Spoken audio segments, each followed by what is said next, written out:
Today we're talking about an Azorius deck that is full of shenanigans, and if you guys know me, I absolutely love shenanigans, and that's because today's build around is Vesuvian Duplemacy. If you guys don't know what this card does, essentially it's an enchantment that says whenever we target one of our creatures with a spell, we get to create a copy of that creature as a token, which is fantastic and opens the door for so many crazy play lines.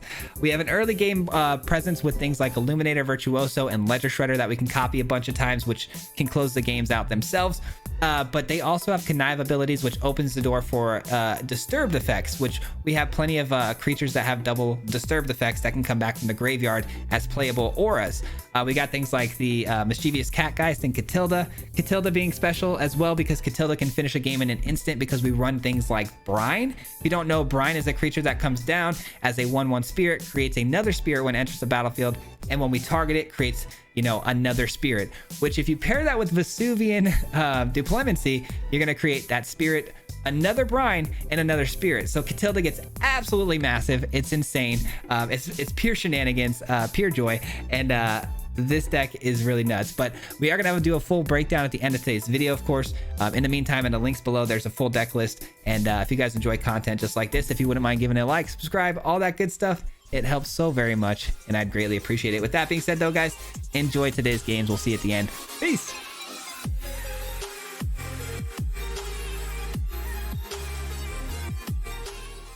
What's going on, everybody? Welcome back to another video. Today we've got a good one for you. Today we're gonna be playing Azorius. And we're gonna be playing the Vesuvian Duplemacy, which is a very cool card that's gonna allow us to copy some of our creatures on the battlefield.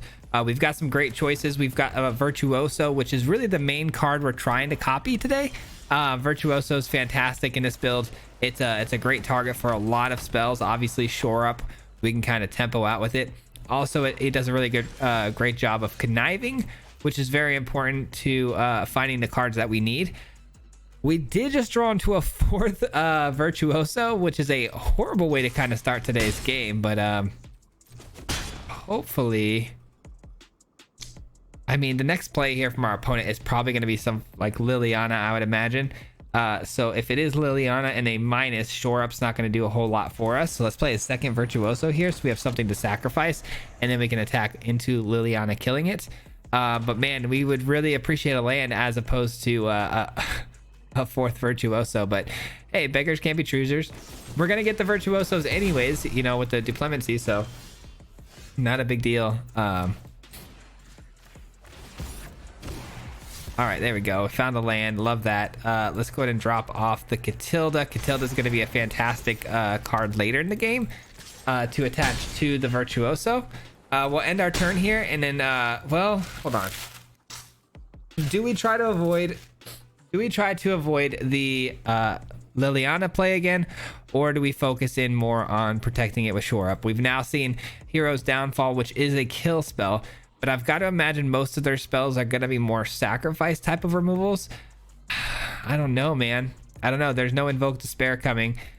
But if I do not play the Virtuoso out and they end up playing Liliana, I'm going to really regret, losing my 3/3 Virtuoso as opposed to the 1/1. So I think let's force him into having another Hero's Downfall. It's highly unlikely, but very possible. Nice. It's a cut down. We don't mind that. But Liliana could still make an appearance here, which is a bit of a bummer. That's fine. I mean, it's not fine. It does a really good job of eating up the graveyard, and we kind of need our graveyard in the later game. But for now, it's okay.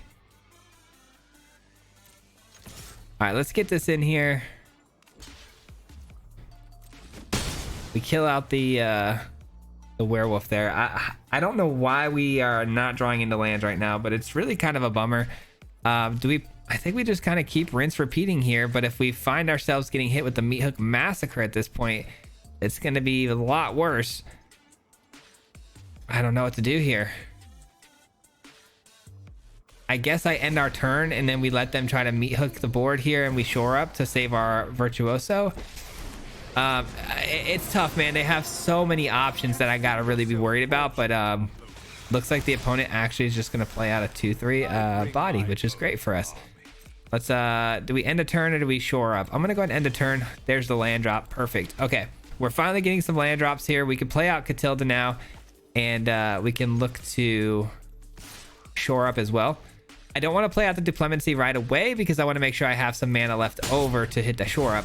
They let us kill the Sorin, and a little known fact about Katilda, it's got protection from vampires, so we can actually block this 2/3 all day long with no consequences, which is great. I take no joy in the slaughter.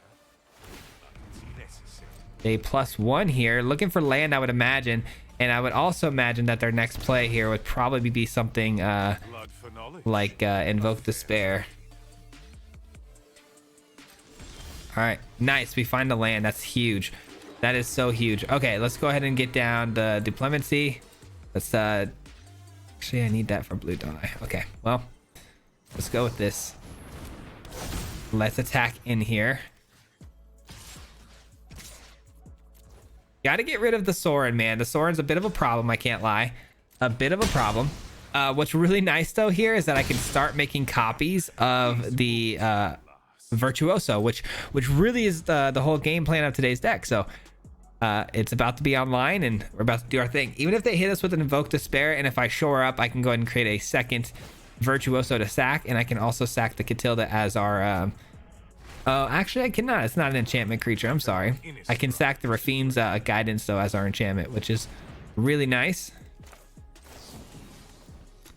Well, actually, do I want to sack the Katilda? I might actually just want to sack the Katilda, to be honest. I don't know. Yeah, probably. I want to attach the Katilda to the Virtuoso. So this is fine. We'll take the damage. No big deal. We'll say our turn. Nice. We get another land, which is super clutch in order to cast a shore up. And an Illuminator Virtuoso is going to get copied here by the Duplemency. Draw and discard. Probably discard the Ledger Shredder. I think the Virtuoso is a much better card. And now we're a 5/5 lifelink body with double strike. Probably should attack their face, but I don't want the Sorin getting them any more value, so we'll take out the Sorin here. We've got a really good job of protecting our field here with the shore up, so things are looking really, really good right now. I'm not too afraid of much of anything at the moment, so cut down for 1. That's fine. Save this for the more important creature here.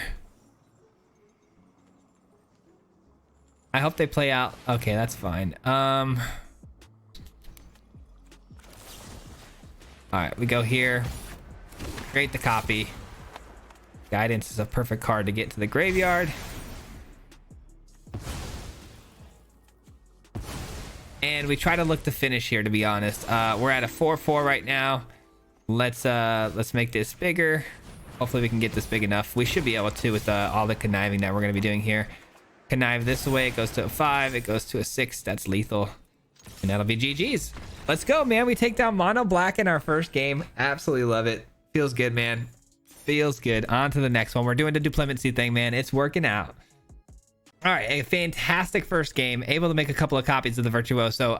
Wasn't able to get the mana early, though. Obviously, our opponent struggled with land drops as well, so it did work out really well for us. But yeah, man, that a little scary in the beginning. Started picking it up towards the end there. Opening hand here is pretty good. We got the shore up with the Virtuoso, which is a very good 1-2 punch. But I also like having the Brine here. Brine opens the door for a lot of enchantments, a lot of spirits, which oddly enough plays really well with Katilda that we just drew into.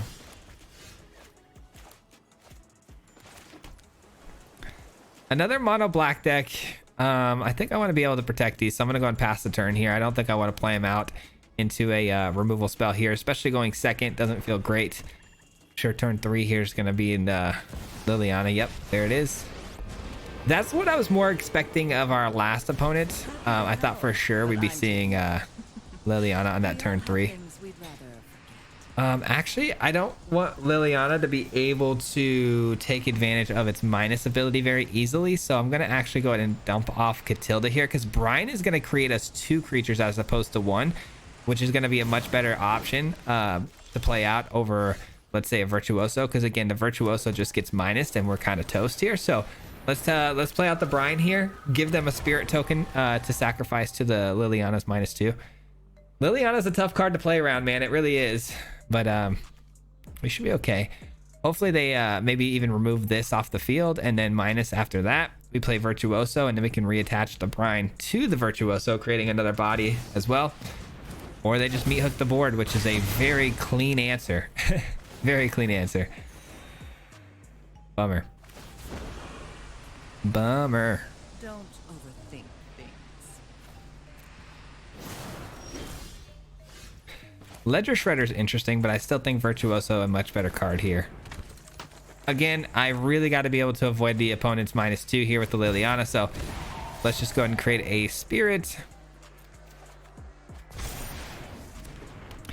And that'll at least keep us from getting hit with a, you know, the -2 cleanly, because we have the token to be able to sacrifice. So they're going to need to use up a bit of mana here. And also we avoid Meat Hook Massacre, which is great. So no more clean sweeps for the opponent on that one.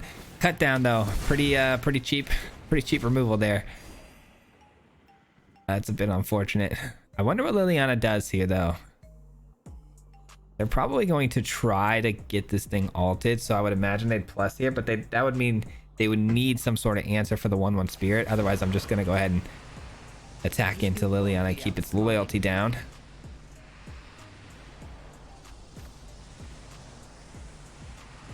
Man, tough discard here on this one. Opponent's down to 2 cards as well though, so it's all good.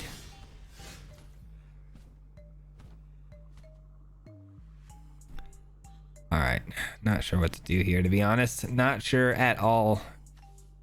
Faithful Mending. If I Faithful Mend here, this allows me to draw cards if I deal damage to a player, but I'm not going to be dealing damage to a player. I'm going to be dealing damage to their Liliana this turn, so that doesn't seem like the move. I think Faithful Mending might be the move here. It's tough, man. It is so tough. I don't think this is... It just doesn't feel like a great play, but I think it is the move, though. I don't know if we're going to be able to get value here out of the Shore Up. I'm going to go ahead and bounce that. I'm going to attack into Liliana here. This is a tough turn. I can't lie. It seems like, you know, mono black is every other game here, which is a bit of a bummer. Infernal Grasp. They take 2 for that. Liliana is ready to alt. I would imagine that they're going to alt, or, you know, they could -2 here to get rid of the Virtuoso. Either way, I'm happy with it. I've got to get some of the loyalty off of that thing because they've done a fantastic job in protecting it. And then, of course, they hit me with the Duress, which is a very, very good answer to what was in my hand here. Unbelievable. Kind of crazy.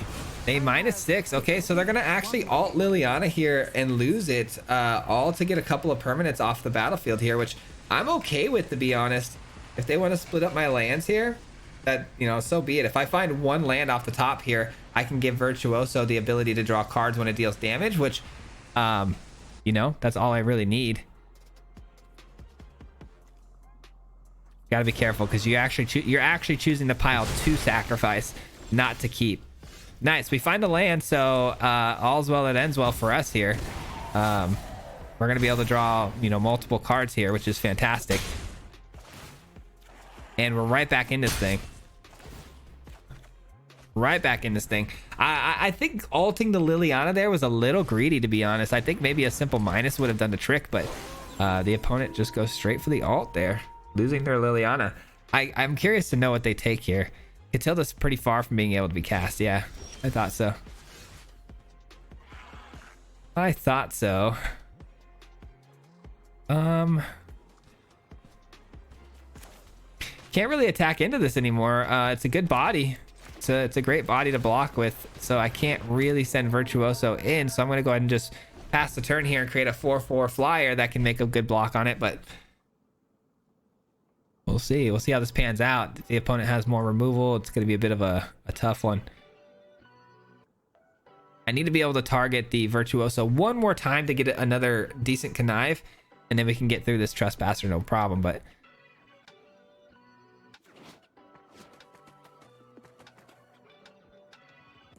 I kind of hope they remove this, to be honest, so I can attach it to Virtuoso to guarantee that I have some sort of target to hit it with. But we'll see, man. They've got 2 cards in hand. an underdog they can't do much with. Liliana kind of hurt them just as much as it hurt us, to be honest. But the fact that they got an underdog over here though is really nice in the late game. And they do actually remove the Vengeful Victim, which is kind of crazy. That's nice. That's nice, but I'm gonna go ahead and go still with the Vengeful Victim. It's a lot of value to be had here, and yeah, we'll actually drop the Mimic here. Now we can attack freely, get a 4/4 to attack their face, and from now on, you know, drawing additional cards if it hits. Wow, they actually let this go through. That's a pretty big mistake in my opinion here, allowing me to draw 2 cards. Wow. Well, they're in trouble now. They've got a Virtuoso that's a 3/3 body out there that I can almost make flying if I, you know, find another white source here. And that's a scoop. Yeah, GG's. Wow. That game was looking pretty ugly in the beginning, but what a comeback. Dude, mono black. How annoying. On to the next one. Can we get a 3rd mono black deck in a row? Probably. I wouldn't be too surprised if I'm being honest. What do we got? Opening hand is pretty good. We got a good turn 2. Yeah, this is fine. I'll take it. I'll take it. It could be a lot worse. I like getting the Skybridge down, you know, turn 1, which is helpful because it comes in tapped. Up against baby Stegosaurus, huh?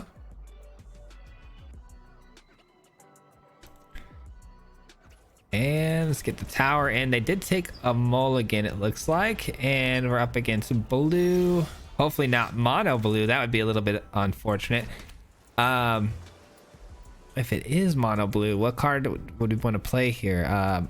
Fading Hope is pretty much the only thing we should be concerned about. Syncopate, and that doesn't really work right here. Yeah, let's just go ahead and get down to the Catgeist. I think drawing cards is going to be most important here against mono blue. Yeah, they do consider. Okay, so yeah, drawing cards is going to be really important here because obviously card advantage with mono blue is kind of their thing. So if we can kind of keep up in that field, we'll be good to go. All right. Let's attack in here. Fading Hope, though, could definitely be in our future here. And it is. But again, they're just, you know, at 1 mana currently. So it's a pretty safe drop. It's a pretty safe drop to get back down again. It might get Fading Hope again. I really hope not. I mean, I hope we can, you know, start getting some shots in with it. Until they play out, you know, a creature of their own. Which they do. Wow, okay. They have Delver. That's not something you see every day in this build. I am happily going to make that trade, though, because we can get this back as an enchantment. So the question becomes, do we attack? Well, we do attack, but what do we want to play? And do we play it now? I'm going to go ahead and attack in first, let them make their decision, and then I'll probably play out Ledger Shredder. And, oh, they have something here. Is it a Fading Hope? No, they make a block. Interesting. They're so dead set on us not drawing cards here that they're willing to take away their Delver, which is good value for us, to be honest. Things that I wouldn't mind having countered here, probably the Brine, if I'm being honest. Good chance it gets countered here. Obviously, Essence Scatter could be a thing. A lot of counters that our opponent is going to be holding onto here. We got to be really concerned about that when we make our plays here. Make Disappear good enough.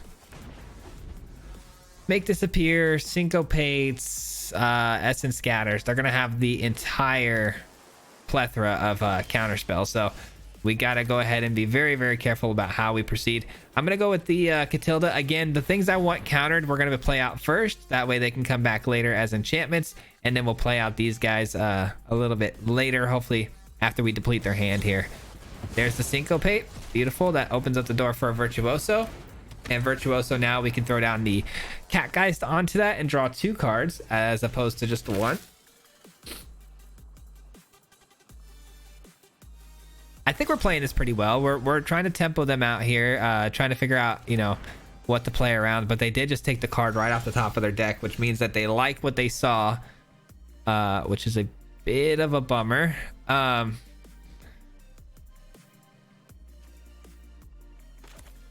Let's try it. It's probably going to get blown up here by Fading Hope, I would imagine. Something like that. It does stick. Okay. Interesting. Interesting. I think what I'm gonna do here, to be honest, is maybe doubling up on the threats here with Ledger Shredder. I don't know. They clearly have a counter spell they're holding on to. I think they're really holding it for this Catgeist. I'm pretty sure they don't want to see that hit the field, right? So what do we do here? I think it's Ledger Shredder. I think I'm just gonna widen my base here. Give them a bad counter, because Ledger Shredder is a very bad counter for them, because if they waste a counter spell on this, they open the door for the Geist down the road. And then also I can use the Geist and target, you know, let's say one of these two creatures as opposed to the Virtuoso, which will then open the door to avoid a bad Fading Hope. See, they had the Fading Hope, which is what I kind of suspected as a potential threat.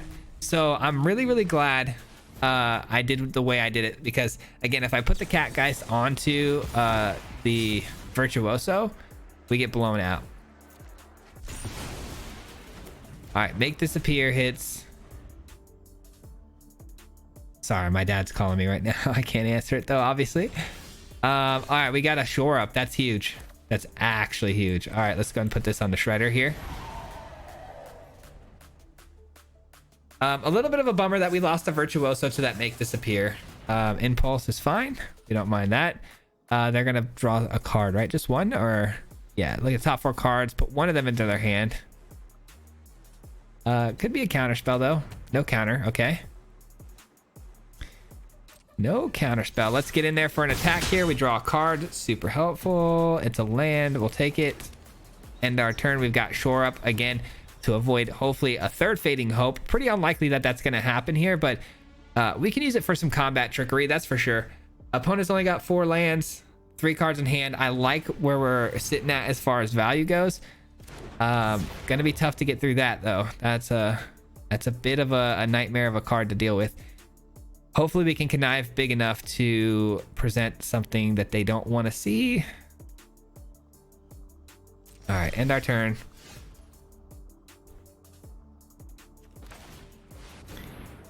Let's get down the Mimic. Let's have the Mimic become, well, what do we got?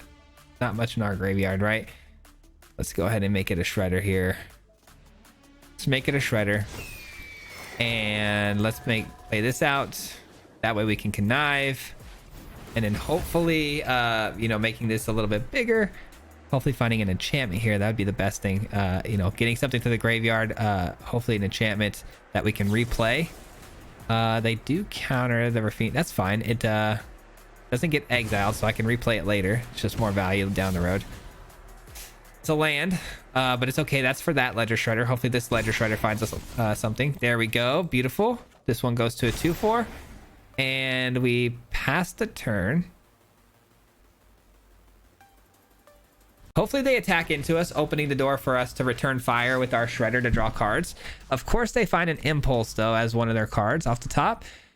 Hopefully they don't find a Thirst for Discovery. That's going to be the one card that gets them back into this game, right? Yeah, I have a feeling they're going to stay defensive here, which is okay. Maybe not. That's fine with me. That is definitely okay with me. My turn?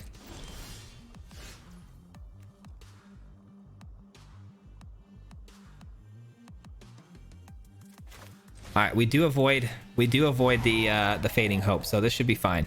Aside from counters, obviously. Counter magic? It is counter magic. Bummer. It's the only thing that would have stopped us, and it did. So, well done. Let's go here. Do some conniving. We got a Dorothy, which is great. We can throw it to the graveyard. Get some value later. That's not the one I really care about, though. Let's focus on this one here. Beautiful. We get double shore ups. That's kind of huge. Kind of huge. We're going to use the second Ledger Shredder here as a body to block with here. Brine is a really good card. Actually, Brine is fantastic. Brine is going to be able to create some more bodies to block with, so that's huge. I think we're going to out-tempo them, guys. I think we're going to be able to make this happen. Let's block here. They're staying aggressive, which is, I think, going to be their downfall, to be honest. Thirst for Discovery. That's the card I didn't want to see, because they can get a lot of card advantage here if they find a basic land. They do, of course. I never seem to find a basic land when I play that deck, but whatever. Let's go Brine again, and probably put the Dorothy. Well, try to put the Dorothy on this. I hope they have a Fading Hope. That'd be really nice to drop a shore up on them and kind of throw them off base. Syncopate, bummer. Counter, counter, counter. That's kind of what the deck does, though. It is what it is. Let's get the Catgeist over here. We have a 5/7 now, though, coming over the top. We're going to be able to close this game out here pretty soon. Drawing us another card. Again, though, we have a double shore up. So we've got a lot of protection here. We also have the Brine, which can spit out some of these flyers for us to make some blocks. Consider we don't care too much about that card. It's a 1-for-1. So, and they throw to the graveyard, which means they didn't like the card. And now they draw into a random one. So.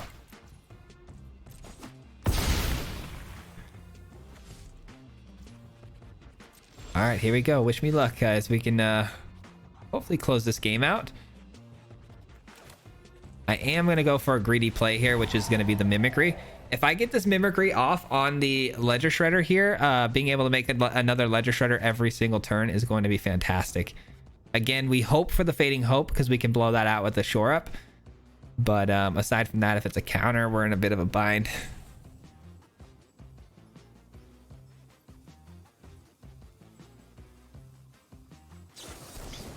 Syncopate. For 4, we're gonna decline that actually. That's extra risky, so we're not gonna do that. We'll play a second Ledger Shredder though as a body to block with here. We can go Connive. Diplomacy is actually amazing, but I think it came a little too late in this game, to be honest. Yeah, might as well send both. We can't block with the Brine, right? So let's get in there with both. They're down to 3. We draw another card here. It's a land. We can use that. End our turn. 2 shore ups, and that should be the game. I hope, because there's no way they're going to be able to double counter us, right? Famous last words. Because if I end up having to use the shore up, that's fine. We're chilling. We are chilling.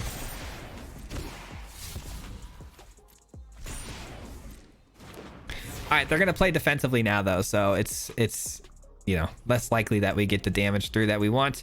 Let's go my turn. Definitely going to play the Diplomacy down here. Let's go ahead and play out the Illuminator.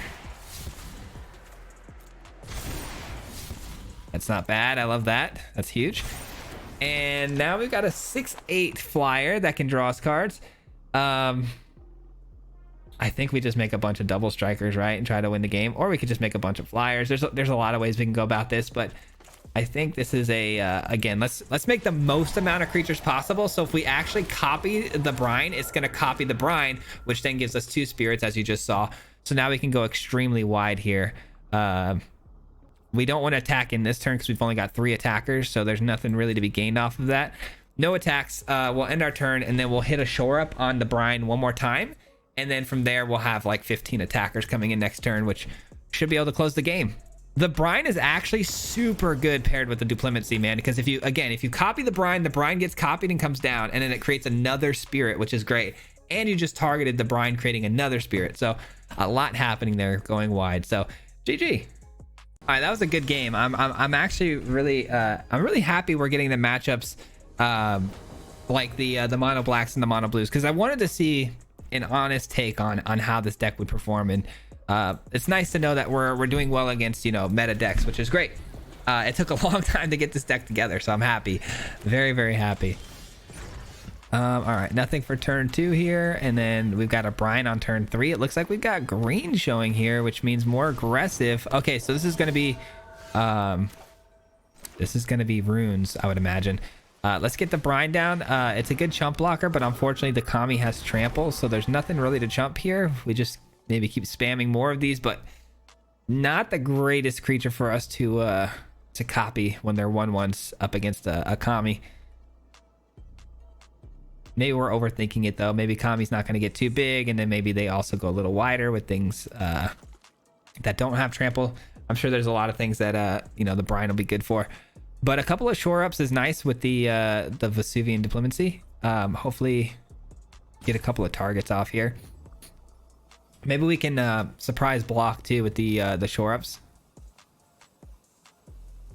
Get a good double, triple blocks off. Catilda's also fantastic because if we keep copying the brine over and over again, the Catilda's just going to get absolutely massive. So there's a good chance that that might actually just win us the game. Obviously, opponents got access to exiling effects, which is going to be a nightmare if we have to get through all those. But we'll see. We'll see how they do if they find a white source or whatever. Opponent doesn't play anything. Looks like they maybe went AFK here for a moment. Maybe they're upset they didn't find a third land drop or something. Not too sure, to be honest. We'll take it, I guess.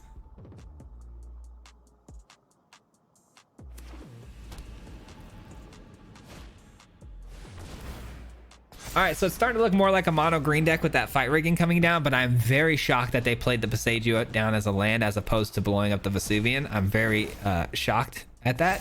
But they are back. I guess they must have just went AFK for a moment there. Or DC'd or something.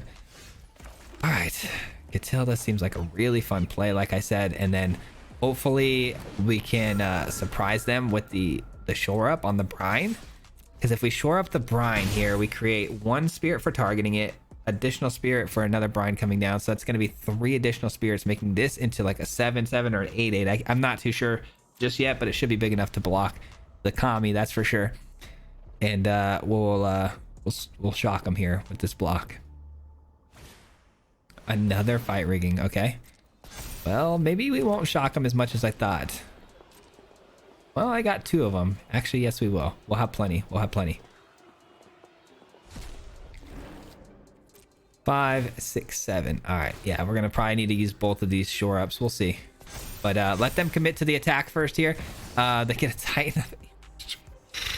Oh, bummer, man. Oh, that is just unfortunate. That is unfortunate. There goes our Vesuvian.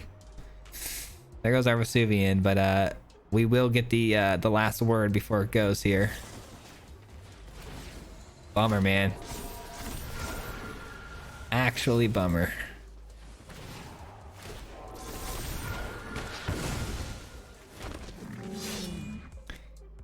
All right, well, they got a 7/7 that I can tack into a Catilda here, which I'm happy to allow because I can then attach Catilda to the brine, making it even bigger and stronger. So go ahead and attack into us. That'd be fantastic. But man, a Titan of Industry off the fight rigging. That is actually annoying as can be. Another shore up is not terrible.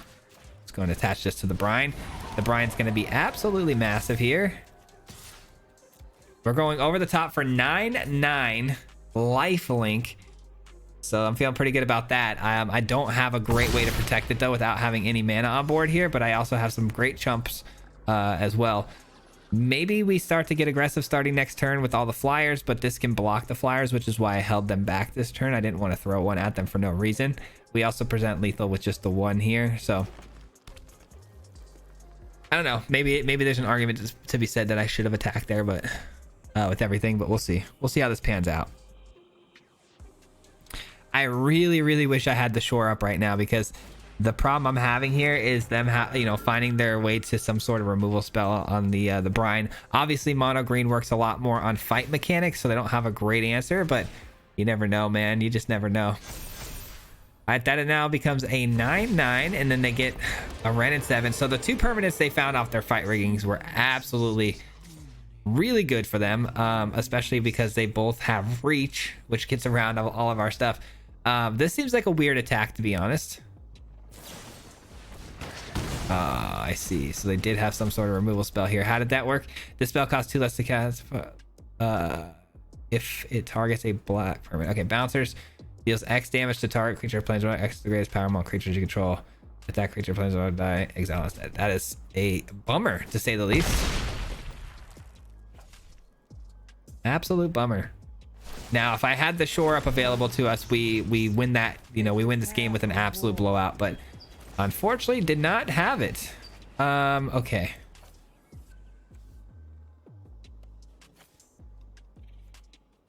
I mean, what do we do here, guys? I think actually what we do here, 4, 5, 6, we put this on this. This actually might be pretty good. actually might be pretty good.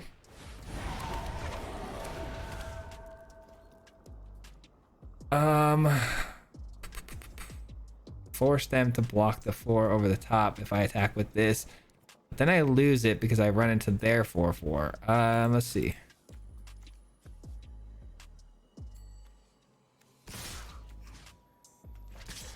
Like so. Yeah, let's just do that. That's fine. I don't want the brine to die that we just put the enchantment onto. Obviously, creating a 4/4 flyer and going in would force them to make a block with their tree folk if I went all to the face. But I do have to take care of the Ren in 7, I believe. I don't think I can kind of let that sit back and hang out. So we'll do it like so.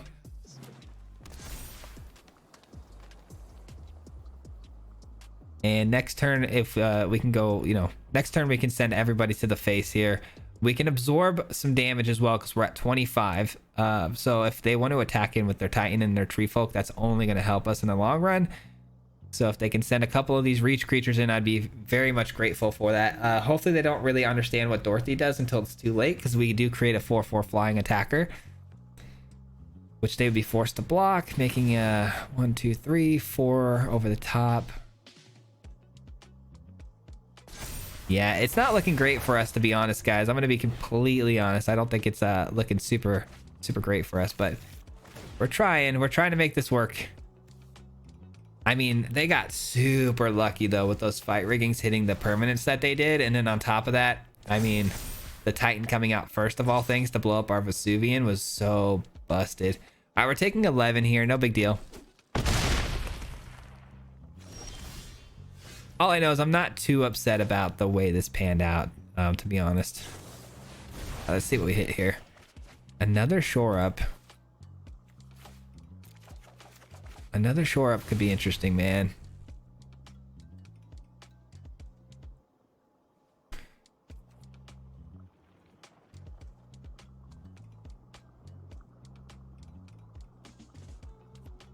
Yeah, we could kind of catch them off guard on this next attack, couldn't we? Because we could shore up twice on these brines, creating even wider board state and then attacking in with all the flyers over the top.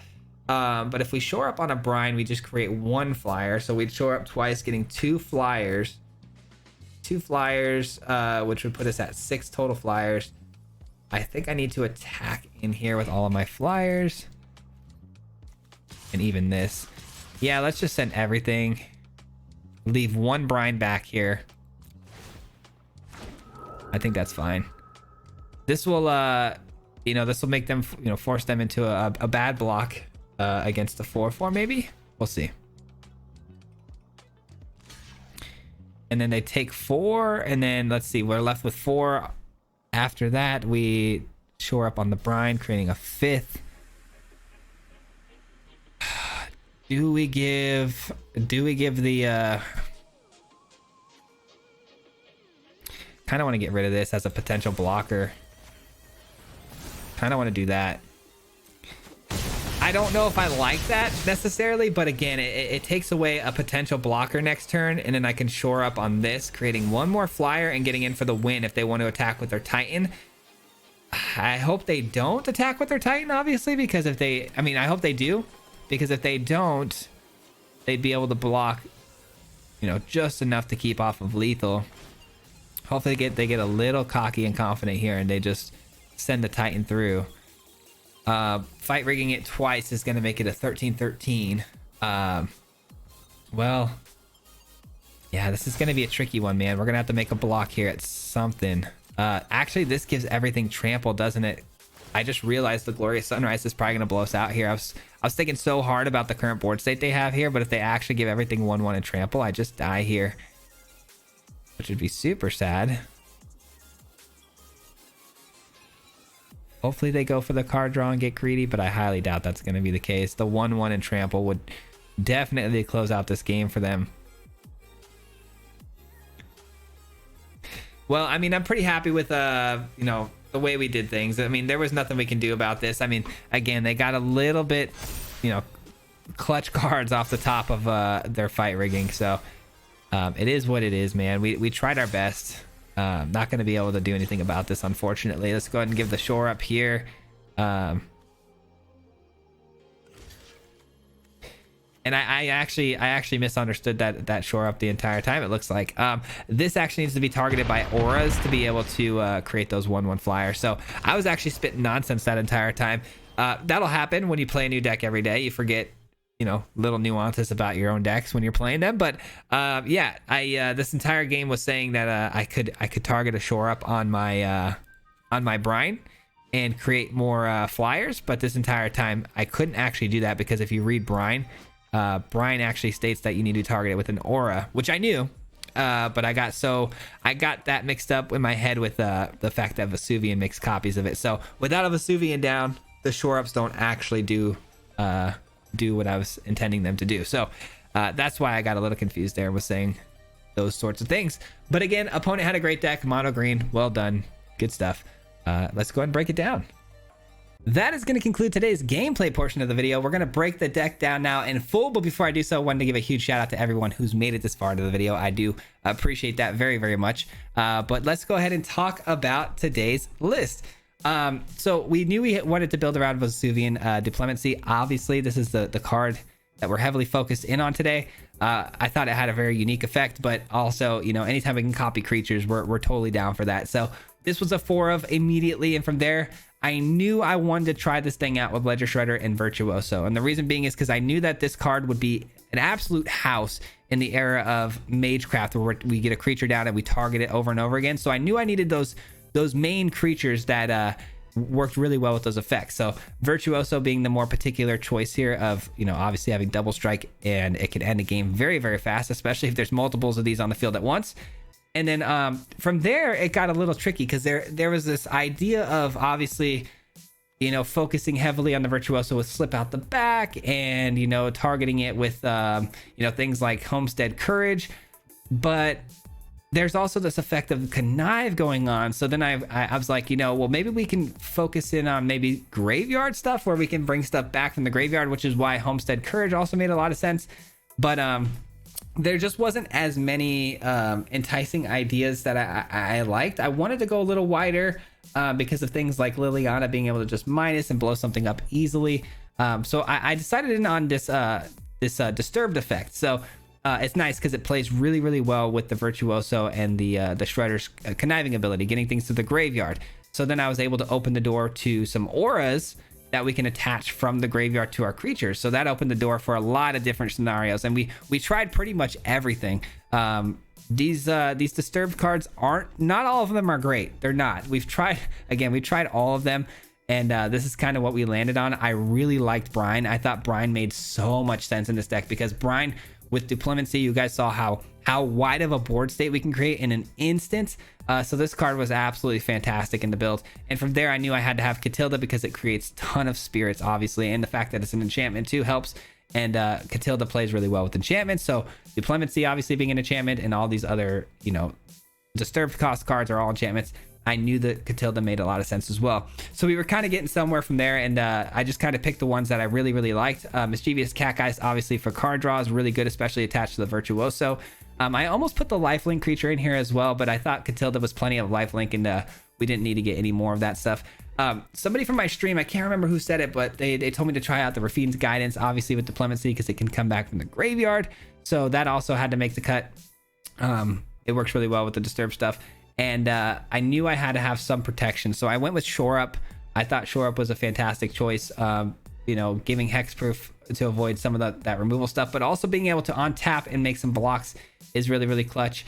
And it's a very cheap way to trigger that Deplemency. And then I threw the Mimic in here just as a little bit of greed, to be honest. This thing being able to copy a creature and then also copy that creature every single turn if I can get the enchantment onto it. Plays kind of as a backup Vesuvian. And then Dorothy was just a great way to close the game. And of course, Faithful Mending is just a really nice way to find cards that we need. Also, getting stuff in the graveyard doesn't really bother us, so it just builds our you know, playable cards every single turn. And then I took some advice from you know, somebody, I believe in my comments, that told me to run 2 Seed of the Empires. And the reason we're running 2 of the Seed of the Empires is because mono blue, they love to run out the 4 toughness Jin. That's really hard to deal with because of all the counter spells. So this is a really great way to deal with that in a way where, you know, you don't get countered, which I thought was a fantastic idea. So shout out to whoever had mentioned that. Sorry, a lot of names that I can't remember. You guys are giving me a ton of really great ideas lately, and I greatly appreciate it. But that's how the deck came together. I hope you guys enjoyed it. The game was obviously a lot of fun, and we were able to beat most of the competitive builds. Obviously that mono green one caught us off guard. I still stand by the fact that I think they got a little juicy top decks there with those fight riggings, but pretty happy nonetheless, and I hope you guys enjoyed it. But before I go and get out of here and get to tomorrow's video, just want to say a huge shout out as always to the Mardu Mob. If you guys don't know, the Mardu Mob is the membership program here on the channel, and these people help support the channel through their monthly memberships. So I got to give a huge shout out to them because they help keep the lights on and this channel running, and I couldn't do without them. So huge appreciation to you guys. Thank you so much for everything you do for me. And with that being said, guys, we're going to end the video here. We'll be back here again tomorrow with another deck. We'll see you guys then. Until next time, peace. Hit him 3 times like a hat trick. The name is Swayze, no Patrick. If you play him, then it's tragic. Hit him with the mythic, yeah, that's magic. Yeah, FTG, that's what you'll see if you like and subscribe. Where's the upload, man? Man, all of the time. Coming with the best decks, this is the meta. This ain't cheap.